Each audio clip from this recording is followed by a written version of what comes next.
Welcome to another Founder Wisdom Pod. We have Puneet Lamba with us. He's co-founder at Aspyr. We're gonna talk about sales today.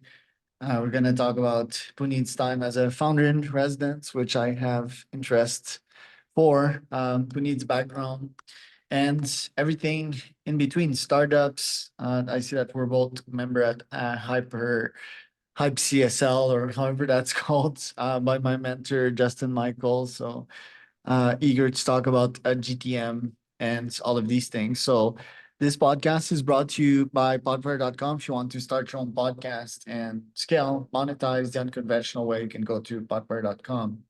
Puneet, welcome to the pod. Tell me a bit more about yourself and about Spyro. Yeah, Charles, glad to be here. So I'm Puneet. I'm based out of India and I'm an Indian, of course. Talking to you guys from this beautiful city of Bangalore. And like most popular Indian entrepreneurs or the stereotype, I'm also an engineer. Graduated from from the best engineering institute in the country, which is called the Indian Institute of Technology, and this was back in 2011. But I didn't want to, kind of work on the engineering side of things to begin with. I really wanted to make use of my skill set, try to make some real impact. When you are a young graduate, you have big aspirations and big dreams. You want to do something, offbeat. So I had a chance to, work with some NGOs during college, and that took me on a very different path wherein I started working in the healthcare industry. Of course, started working with some biotech majors, like Novartis, interned at a couple of houses, before also looking at the investment side of things. So I joined JP Morgan in their healthcare IB division, and that was a great, learning point. After doing that for about 3-4 odd years, I went to the US, joined a healthcare program at Yale University. Within the first semester, I realized that wasn't my cup of tea. So dropped out and came back to India. That was a very weird thing for most of my family members. And, my friends were pretty shocked, but that's a story for another day. Maybe we can cover that later. And the reason why I decided to come back was, that was the time around 2014-15 when the Indian startup scene was really booming. Every other week, we could see that people are starting up their tech companies based out of India. So came back, got a couple of my friends together, convinced one of my Yale batchmates also to move to India with me. As a founder, you have to be selling all the time. So that was probably my first sale, I guess. And we started up this company called CrankOut, which was, in the domain of wellness tech. So we were, building a technology which could take your, biometrics, take some other parameters, your age and whatnot, and, your health goals.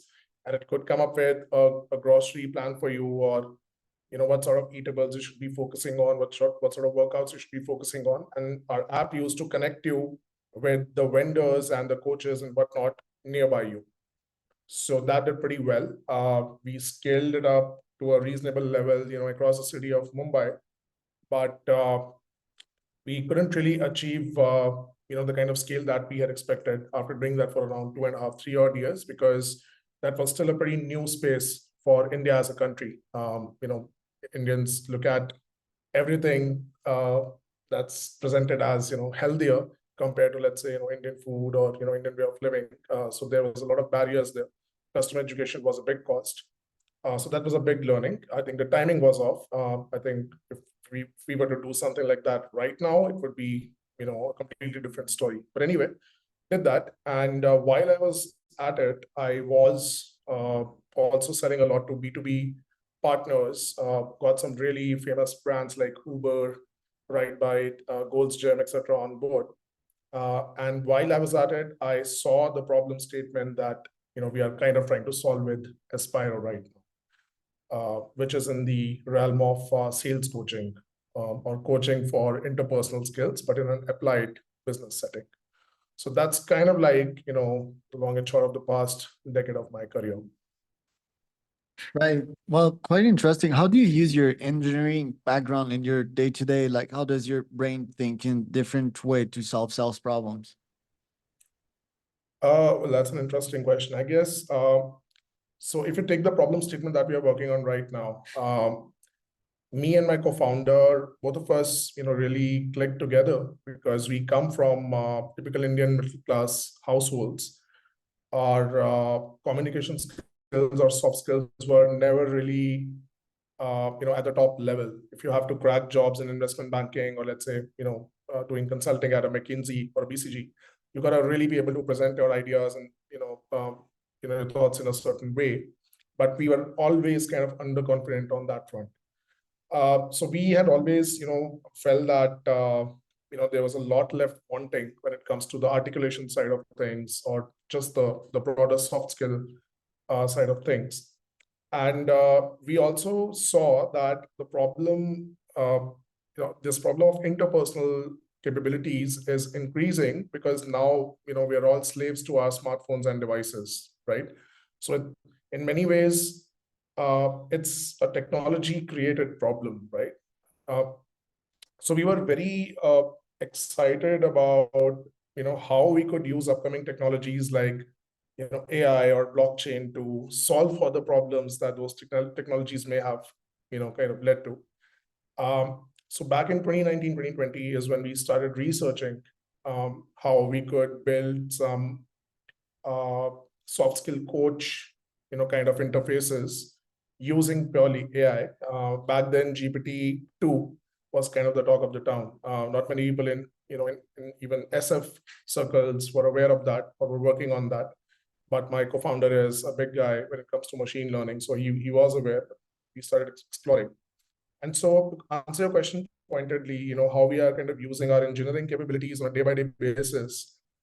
We are essentially building an AI sales coach, right? So there's a lot of abstraction that is required on a day-by-day basis, wherein we are converting sales skills, specifically enterprise sales skills, in the form of practicable modules, right? Which our AI can essentially run. So computers really don't understand, anything related to conversational knack as such. So you have to kind of break it down into certain measurable parameters.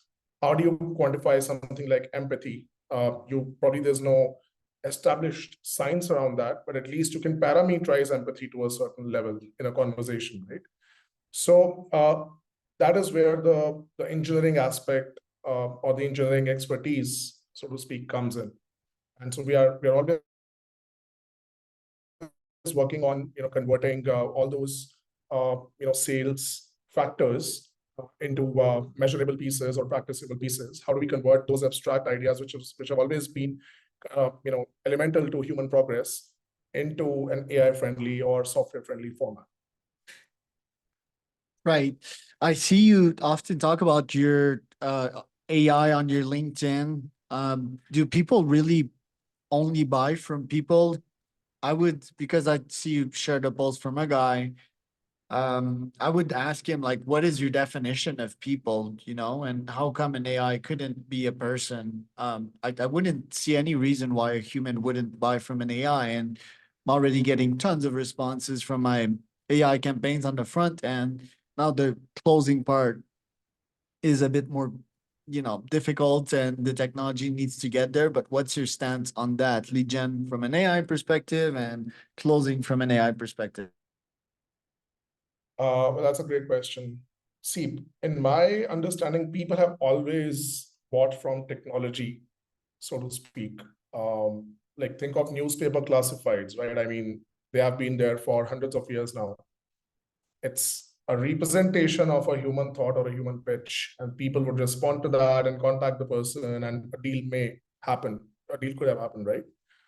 So this is how I would articulate it. People will always buy from the representation of a seller, which is essentially what all these lead gen tools and AI selling tools also are.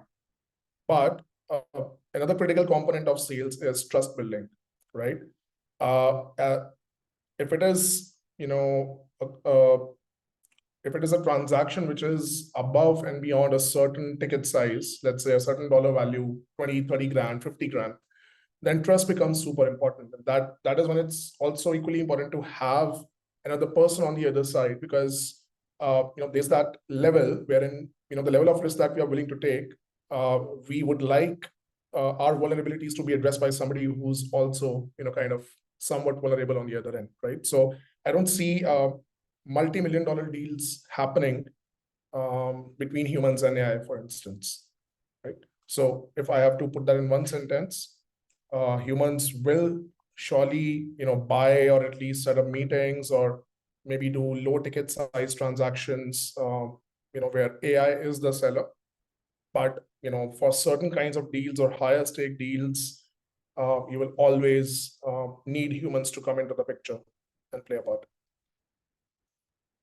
I think I would strongly disagree with that. Like, because humans' avatars are already there. I can have a version of myself that's even better than me, that's more empathetic, and even like it could have some trust nodes in there. It could have a certification that I am to be trusted, that I am signing this contract on everything that I say on this call.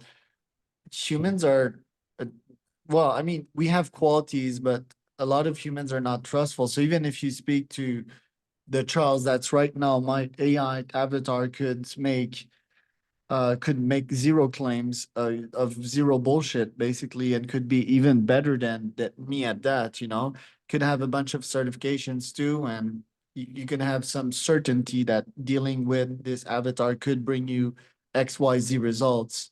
What do you think about that? I would agree. I mean, eventually, yes. Maybe 10 years from now, and I saw the word AGI on your description also. So as we get closer to singularity and as AGI starts becoming mainstream, I think pretty much what we do as humans will be beaten, right? So sales is also going to be one of those activities, which I think, an AI will be able to match humans for sure. But what I would also add there is that, sales has also evolved, right? At the end of the day, if you look at, how people were purchasing software 15 years back when SaaS was relatively new, let's say around 2002, it's 20 years actually. There was not this concept of trust building through, let's say, LinkedIn influence or, looking into a G2 profile of a company and whatnot, right?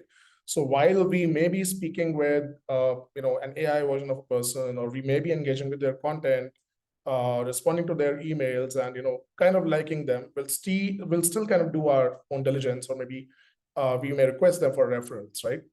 So there's always their evolution that's always that's also going to happen in parallel, and how that happens is something that is very tough to point a finger on right now. So there's always going to be that component of vulnerability, right? It may keep shrinking, but it's going to be super interesting to see how that evolves.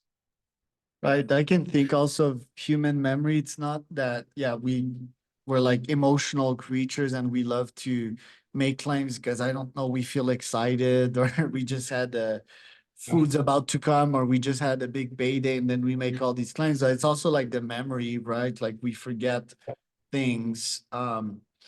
Yeah, I see robots as just like just better versions of humans, and just our next phase of evolution. We're gonna merge with them. It's the only way I can see it. It's like crafting a better versions of ourselves, because doing it like biochemically is a bit hard, like modifying components of your human body. Then I think I saw this other post about AI sales on the phone calls, like our AI calls being made nowadays. What's the tech stack behind that? Yeah, so it's essentially, a lot of nifty work when it comes to text to speech and speech to text, right? So essentially what's happening is the language processing capabilities of AI in general have, shot through the roof as LLMs have become mainstream in the past 1 or 2 odd years. And that's kind of been transformative for anyone who's kind of building something related to conversations, whether it's sales conversations, interviews, you name it, right? So what those guys are essentially cracking is, let's say if you do a cold call, the initial format or statistically, most of the cold calls will tend to they'll tend to take a certain direction, right? And the keywords and the retorts or the objections by the buyer, their systems are essentially able to respond to those and blurt out pre-created responses, or let's say maybe not exactly pre-created, but directionally correct responses in real time, right? And by law, as we are also seeing, I think last month only we saw that somebody replicated Joe Biden's voice and mass called people, requesting them not to vote for him. And there's been certain stricter regulations that have come up. So therein lies the challenge. Nowadays, by law, your AI dialers or sellers have to also say that this is a sales AI that's speaking to you. It's for most people by ear, it's easy enough to fathom, if you get a robotic call. But over time, that voice modulation or that realism level will improve. I think that's pretty much the only barrier, because humans are still pretty good, pretty smart than any other AI, so to speak, when it comes to figuring out, hey, there's something off about this voice that's coming in. We can't really put a finger to it, but most people understand that, right? And I saw some data by a couple of companies. I can't exactly remember the name of the report, but I can share with you, wherein they mentioned that this is what is happening. So the number of sales calls has gone through the roof, but also people are getting pretty smart at understanding what is an AI call versus, let's say, a human call. Very interesting. I think in that post there was a guy saying that these companies that are not even interested in investing time in me or asking me to invest their time. So I understand how like humans may feel that way, like time investment as a concept, like or society, it's based on trust, and yeah, time maybe a sign of investment, but I think people need to see this as energy and not as time. And time was even deployed launching these AI campaigns. The only thing that bothers me about calls is that you really interrupt people. I owned a call center years ago with 200 employees, and yeah, it felt sort of bad to interrupt people. Most of the time, it's people that are not in control of their lives, because imagine if you have notifications on your phone, not sure about you, but I have zero notification. Nobody can interrupt me whatsoever. Are you bullish on calls on yourself? Are you still doing them? How do you generate your leads nowadays? So in our case, we have taken a very different approach. We were always meant to be coaching first, right? Or, seller first. And so for us, it was very important to just engage with sellers, join sales communities, run a lot of, seller events, and basically make friends with them, right? Really just, I've even gone to the extent of sitting with some of my, SaaS sales friends or connections that I've made, and just, done some calls with them as a seller, right? So, and that was the core lead gen strategy, so to speak. We have been doing this for the past 2.5 odd years, because a very interesting fact that I really share with people is we were doing this before GPT became mainstream. So I mentioned to you, we started thinking about this in 2019, 2020, right? And we had come up with an early version of the same tech. No product whatsoever. We were just running a lot of experiments, tinkering a fair bit, doing a fair bit of R&D on various models.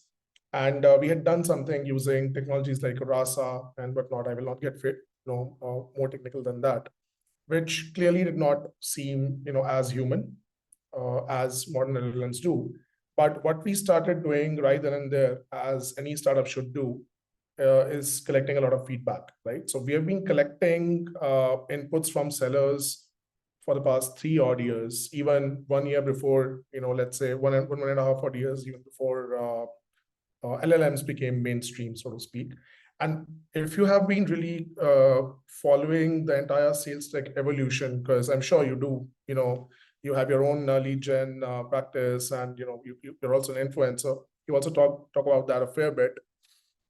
Sales has exponentially changed within the past 2 or 3 odd years, right? I mean, so much of new stuff has happened. All the products have come up with, very different kind of functionalities within a span of 2 to 3 odd years. We are talking about full cycle reps and whatnot, right? And while we were speaking about predictable revenue, those kind of schools of thought 3 years back. So it's been very edifying, collecting feedback from sellers over the past 3 odd years, because I've never worked in AI as such. In many ways, I have learned about sales in an era where it's largely been revolutionized by AI, right? So it's been pretty interesting. And how do you sell nowadays? Like, what are your stacks? For example, I use Apollo, send grids, send at scale, test for PMF on a daily basis, product market fit, with various offers to various audiences. How do you sell predominantly nowadays, and what does your stack look like? So we use, not many tools, I would say. We use Apollo, we use Snowvio, which is another, email tool. We are big on Clay. I love Clay a lot, especially because of its, generative nature. Even at the UX level, we have learned a few things from them and try to incorporate that in our own UX. I use Fathom a fair bit. I don't really use any products like Gong or Chorus. I think for a small startup like us, which is, which has a bootstrapping mentality, we don't really need products like those. Fathom is good enough for us. What else? Yeah, I think that's pretty much it. We have tinkered with more than 20 products. I don't need to name them because I am not a regular user. So I'm one of those who likes to keep my tray pretty clean, just like you like your phone without any notifications. Because if you look at my browser, it literally has, there are 3 windows and each of them have more than 40 tabs. So I don't want to add any more that noise.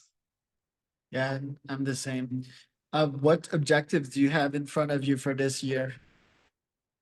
So our next gen product is coming up next month.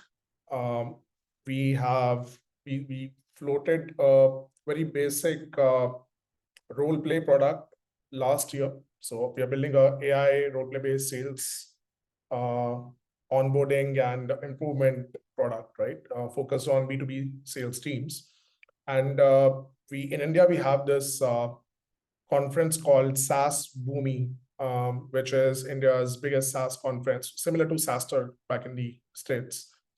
And that's happening, 7th and 8th of March. And so, last year also for the conference, we had a startup showcase wherein we had launched a quick experimental product. People were coming to our desk. Within 30 seconds, they could set up their own, buyer and seller